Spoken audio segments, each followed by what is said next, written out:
just to get just some footage of you just sitting here as yourself.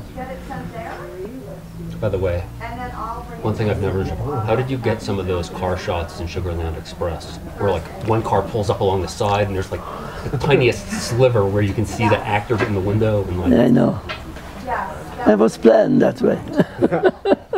Everything is planning, you know. How many takes, though? I mean. Oh, as many as it takes.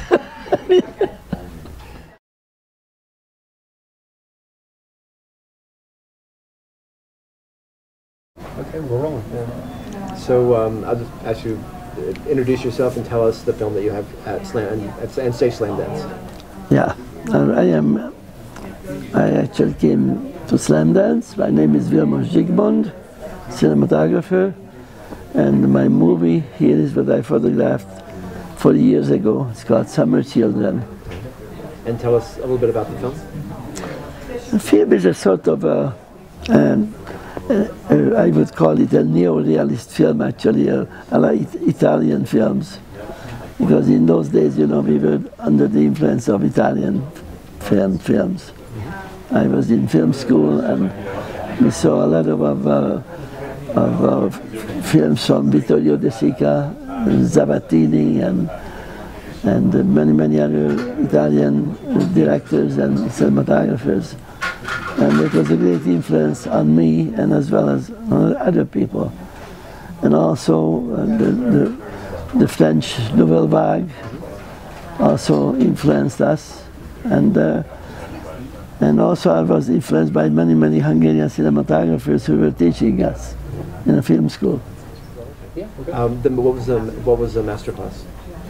Well, I was showing about 20 clips of my favorite movies, and then the people were asking questions about, and then we were talking about almost everything, you know, which was interesting for the young people here. What were some of the films you showed? Well, the big ones were Deer Hunter, Close Encounters of a Third Kind, Deliverance, Sugarland Express, Cinderella Liberty, McCabe Mrs. Miller, Images, The Long Goodbye. And how do you, coming here, I mean, you made a comment about this camera, there's so many different formats and all the different films here. Yeah.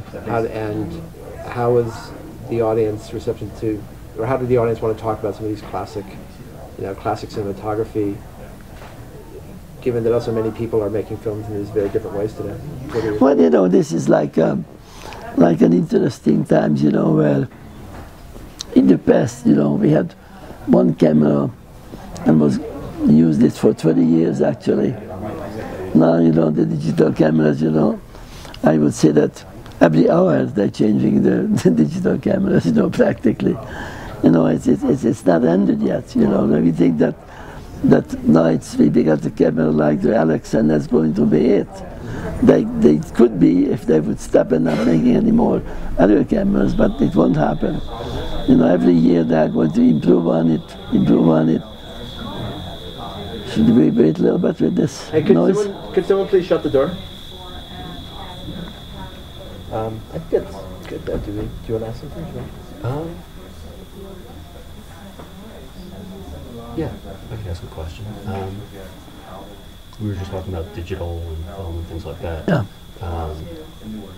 A lot of the techniques that you used in the 70s to create a certain look, whether it's flashing, using, you know, very much like the McCabe, you can't do that with digital. You would have to. No, we don't have to do it actually, because we can do everything what we did in those days in the digital intermediate.